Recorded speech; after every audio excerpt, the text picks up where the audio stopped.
Breaking news, may mga rebeldeng Yemeni ang umatake sa isang syudad ng Israel. Ayon sa mga pahayag ng mga rebeldeng Houthi ng Yemen noong Sabado na naglunsad sila ng mga cross-border drone attack sa ilang target sa katimugang lungsod ng Eilat ng Israel.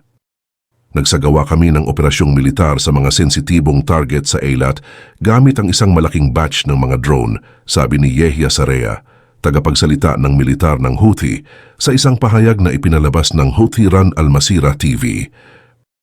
Kinukumpirma namin na magpapatuloy kami sa pag-atake sa Israel hanggang sa ang pagsalakay nito laban sa aming mga kapatid sa Gaza Strip ay tumigil na, idinagdag niya nang hindi na nagpaliwanag pa. Wala pang komento mula sa Israel sa mga pag-atake ng Houthi, ngunit iniulat ng lokal na media ng Egypt na ang mga air defenses ng Egypt kaninang umaga ay nagpabagsak ng isang suspected drone sa silangang baybayin ng Sinai ng Egypt, mga 120 kilometers sa timog ng Eilat. Ito ang pinakabagong cross-border attack na inaangkin ng Houthi mula nang sumiklab ang Israel-Hamas war noong October 7. Ang pag-atake ay naganap wala pang 24 oras matapos ang isa pang pag-atake ng missile na inilunsad ng mga Houthi fighters at na-target ang dalawang cargo ships na patungo sa Israel sa southern part ng Red Sea, malapit sa Bab al-Mandab Strait. Wala namang mga ulat tungkol sa namatay na mga tripulante ng mga barko. Nangako ang grupong rebelding Houthi na pipigilan ang lahat ng commercial ships sa Israel na dumaan sa Red Sea hanggang sa matapos ang nagpapatuloy na digmaang Israeli sa Palestinian enclave ng Gaza Strip. Punong-puno na ang Israel sa mga teroristang sumasawsaw sa digmaang Israel versus Hamas. Kaya ang target nila ngayon ay global assassination. Hindi pa rin natatanggal ang korona ng Gaza Strip bilang entablado ng digmaang Israel versus Hamas. Isang malaki at madugong bakbakan pa rin ang nagaganap sa pagitan ng dalawang panig sa Gaza Strip.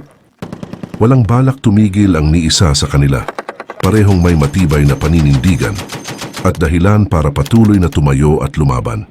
Sa ngayon, maganda ang nagiging resulta ng digmaan sa West Bank at East Jerusalem na siyang nagmistulang mga lugar na mahilig tambayan ng Hamas. Nagsagawa ng raid ang IDF sa West Bank laban sa mga supporters ng mga terorista. Ayon sa recent reports ng IDF, halos nasa 600 na ang napatumba nila. Nilabag ng Hamas ang temporary ceasefire agreement nila ng Israel at bilang ganti rito pinasabog ng Israel ang mga tunnels at entry points ng Hamas sa Gaza Strip. Sinira nila ang mga natitira pang lagusan ng Hamas papuntang Gaza Strip. Kaya ngayon, naglabas ng katakot-takot na deklarasyon ng Israel ukol sa susunod nilang plano sa Hamas.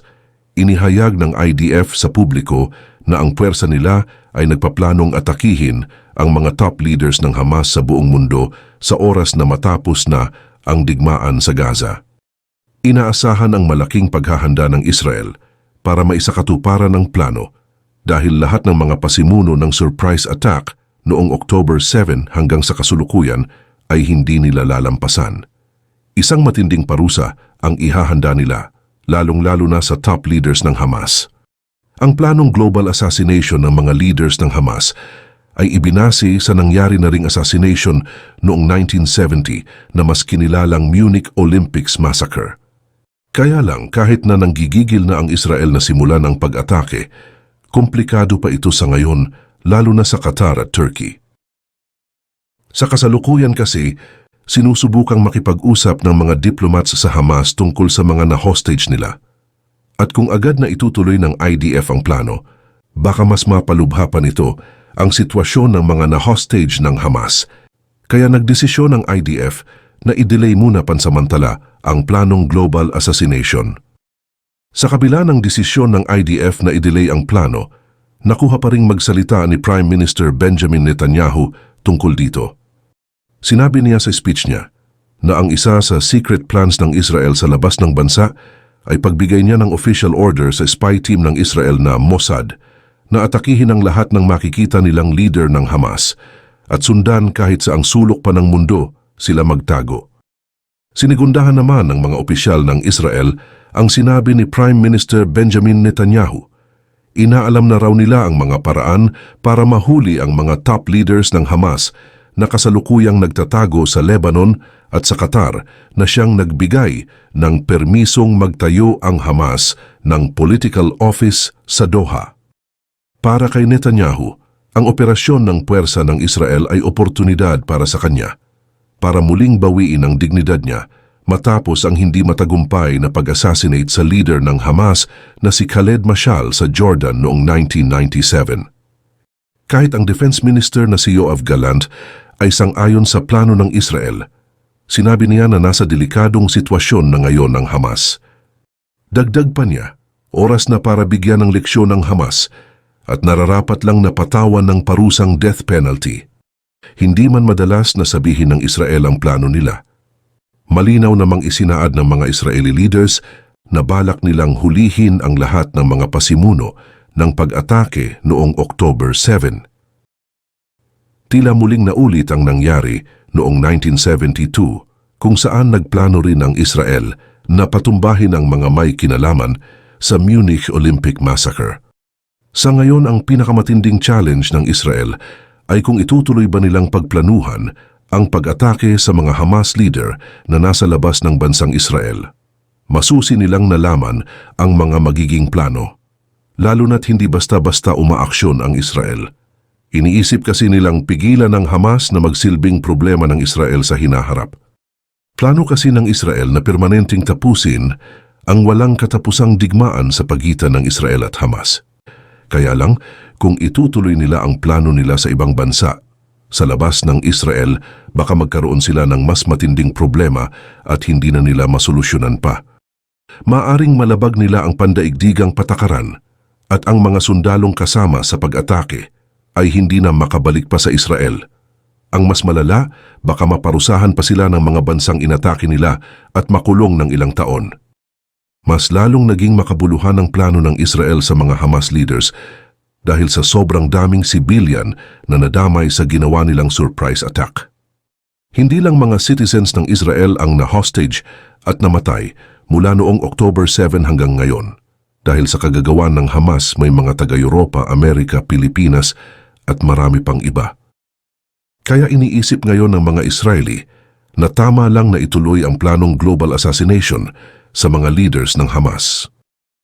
Ang tanong, bakit nga ba naisip ng Israel na ilibing sa hukay ang mga leaders ng Hamas? Ano ang nag-udyok sa kanilang gawin ang planong iyon? Nagsimula yon noong may videong lumabas kung saan may mga Hamas leaders ang nagpakita, kasama na si Ismail Haniyeh na masayang-masayang nananalangin sa opisina nila noong October 7 matapos mismo ang surprise attack nila sa Israel na parang walang nangyari. Tipong prente pa silang nagdadasal kahit may mga inosenteng tao ang namatay.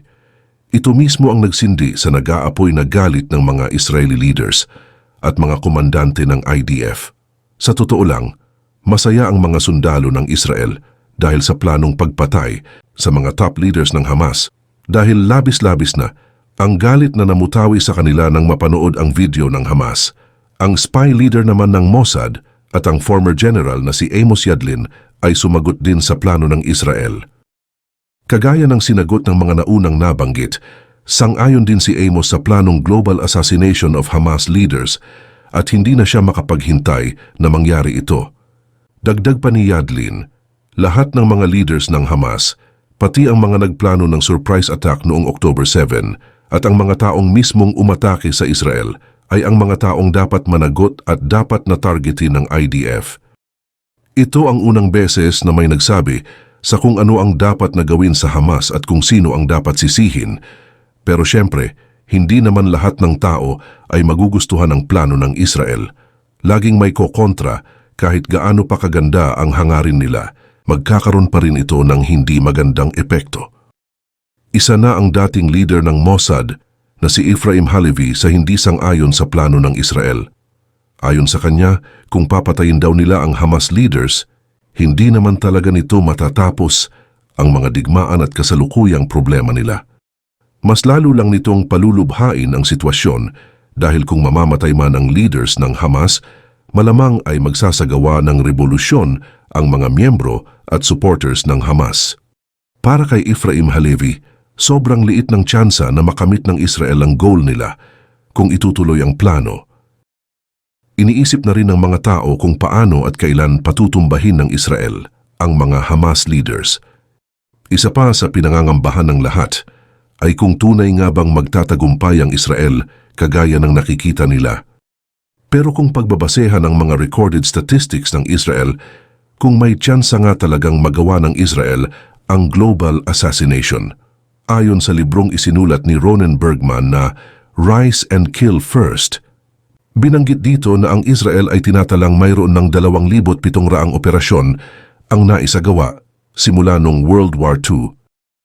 Noong 1997, nagsisimula pa lang si Prime Minister Benjamin Netanyahu na manungkulan. Sinabi niya sa mga spy ng Israel na patayin si Khaled Mashal na founder ng Hamas na nakabase sa Jordan. Ang mga spy ng Israel ay nagpanggap na mga Canadian tourists, saka sinorpresa si Mashal malapit sa political base nito na nasa Amman. Sinabuyan ng lason ng isang Israeli spy si Mashal at tinamaan siya sa kanyang tenga. Bago pa man makatakas ang salarin, may nakahuli na sa kanya. Naranasan ni Mashal ang epekto ng lason, naging disoriented siya at palaging nakatulala. Nagalit ang bansang Jordan sa ginawang ito ng Israel at nagbantang maari itong magdulot ng pagkasira ng relasyon nila. Kinausap ng former president ng US na si Bill Clinton si Netanyahu na ayusin ang ginawa niyang gulo.